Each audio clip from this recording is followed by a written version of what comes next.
Alright, what is good, ladies and gentlemen? It is the Mass Reviewer back again with another review, and today we are doing a review for Konosuba, the movie Legend of Crimson.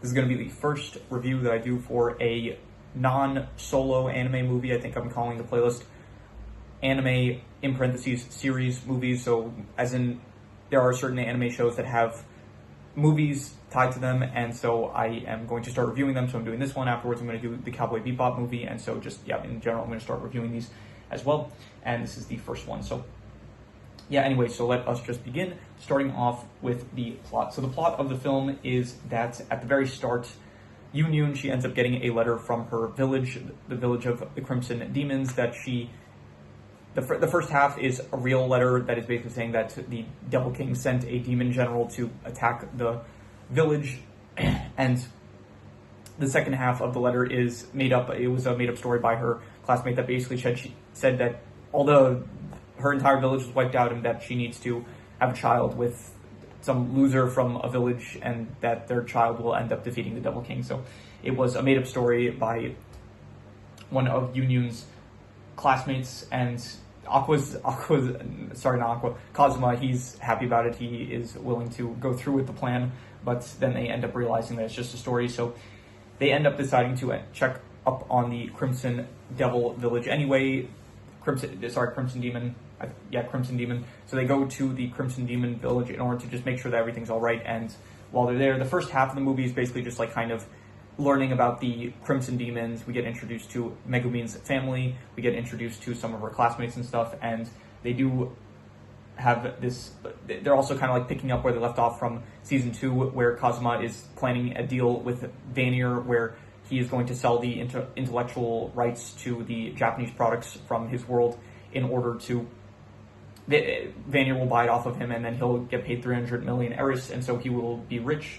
And so from that, Megumin's parents now are trying to get Kazuma to marry Megumin so that they could leech off of his cash, I guess. So that is going on in the first half, and they also meet some of Megumin and Yoon's classmates from their school and stuff. The first half is basically just kind of learning about the Crimson Demons and the village and stuff. The second half, we get introduced to Sylvia. She is another one of, she's the 5th demon general at this point that we have been introduced to, and so initially, when they meet her, she is unprepared, so she ends up running away. But then later on, she ends up taking Kazuma as a hostage, a willing hostage. He wants to go along with her, and then she ends up taking him to a abandoned factory area that is housing a weapon that is able to stop the magic of magic users, which would basically make the Crimson Demons defenseless. And so she wants to get into the vault. Kazuma helps her get into the vault, and then he locks her in the vault. Then she gets the weapon, she breaks out, and then the rest of the movie is basically them, Kazuma as well as his party, trying to defeat Sylvia. They end up managing to defeat her with a railgun, but then she wills herself out of death, and she brings along Verdia and Hans, the previous defeated demon generals, with her. And so then they fuse into this giant monster, and then the gang has to defeat her once again. So Kazuma's plan is to confess his love to her and then fuse with her, becoming her weak spot, so that way Megumin and Yoon could use their magic and powers in order to destroy them both. And then Kazuma, beforehand, he was like blessed with luck by Aqua, and he was banking on his own extremely good luck in order to be able to survive, so he ends up getting completely destroyed basically, except for like a small part of himself, and so he was able to get reincarnated, and that is pretty much the end of it. And so the final scene is they're all having a picnic. Megumin professes that she wants to start learning, she says she doesn't want to learn explosive magic anymore, she wants to learn advanced magic in order to help the party more so, but then Kazuma can tell that she doesn't really want to do that, so when she asks him to get a new skill for her, he ends up, I think it's implied that he just like upgraded her current explosive magic, and so when he ends up telling her, oh, do one more explosion for old time's sake, she ends up seeing that her explosion is stronger, I'm pretty sure. So then, that is pretty much, so she's happy that she didn't actually lose her explosive magic, and that is pretty much the end of the movie. And I hear an ambulance going by, so that was something to mention, I guess. That is the plot of the film, and so overall I would give the plot of the film, I would give it like probably a 3 out of 5. I apologize if you're hearing a lot of background noise. I'll be honest, my window, it's not currently up. It broke, so I had to get I'm currently waiting to get a new one. So lately, just in the recordings, there's been a lot of like background noise, which has been kind of annoying. And so on the days where I do just stay up all night, it's much easier to get these recordings done because it's a lot more quieter. But then on the days that I actually have a good sleep schedule, like today, like I actually woke up early and I went to bed early last night and I woke up early today. So on days like this, there's a lot more noise in the background. So it's honestly incentivizing me to just like mess up my sleep schedule on purpose. But yeah, whatever. Anyway, so the plot, I would give probably a 3 out of 5. I would say it was like all right. I thought that I didn't really care for it too much. It was pretty similar to just the rest of the show up until this point. It was fine. I think this one specifically, this quest, I guess, was a bit more interesting because we did get introduced to some more aspects of the Crimson Demons, which is fine. We finally actually learned some stuff about them, where up until this point, the only thing we knew about them was based on just specifically Megumin and Yunyun, but besides that, we didn't really get to see any stuff about them until this film. So yeah, I give the plot like a 3 out of 5, I would say. And yeah, in terms of the characters, all the main characters, they're fine. I don't have a lot of new thoughts about them. Kazuma still good. Megumin also very good. They do have like in this film, they have like, they're kind of, I think they're starting to like they're like starting to apply that like Kazuma and Megumin like each other. And I'll say this now, I do like the wholesome moments. There are like some, it's annoying. There's like some wholesome moments between the two, specifically like when they're basically saying how much they appreciate each other. But then those wholesome moments, they do get severely undercut by most of the time Kazuma, just whatever it is that he's doing to kind of fuck up the situation, I would say. So he ends up like, they have like a wholesome moment, but then Megumin's like cold. He's basically saying like, he's telling her like, oh, come under the blanket, like you'll get sick or something like that. But then it's shown that he's the one that's like making the room cool. So there are some wholesome moments, but they are very much being undercut by Kazuma, which I don't really, I just prefer if the whole moments were purely wholesome. So yeah, anyway, the characters, Kazuma, Megumin, they are good. Aqua and Darkness, they're not even listed as main characters here, just Kazuma and Megumin, they're listed as, Aqua and Darkness are listed as secondary characters. Sylvia, she is another demon general, and I guess she was fine. She was, I guess the moments with her were funny, I guess with Kazuma being very willing to be her hostage, that was good. Vanir and Wiz, they return in this once again, and they are cool, I like them. Yunyun was also in this a bit, and she is good as well, I would say. In terms of the minor characters, there's a lot of new Crimson Demons that we are introduced to, and I thought that all of them were fine. We do get the Destroyer creator, he is in this as well, and up until this point, I don't really care for him, and I still don't really care for him. Eris makes a cameo, doesn't really do anything in the film other than that. And Hans and Verdia, they like sort of return slightly, and I don't really have any strong thoughts about them. Megumin's family, I like them as well. They're very much trying to get Megumin to marry Kazuma after they found out that Kazuma is, they have like a flip at first, like they're very hostile towards Kazuma, but then after they find out that he's going to inherit he's going to get a lot of money, they are very much trying to get them together. So anyone else worth mentioning? Let's see here. No, that is pretty much it. So overall, I'd give the characters, I would say like a 7 out of 10. I'll say that they were pretty good. I would say, yeah, probably.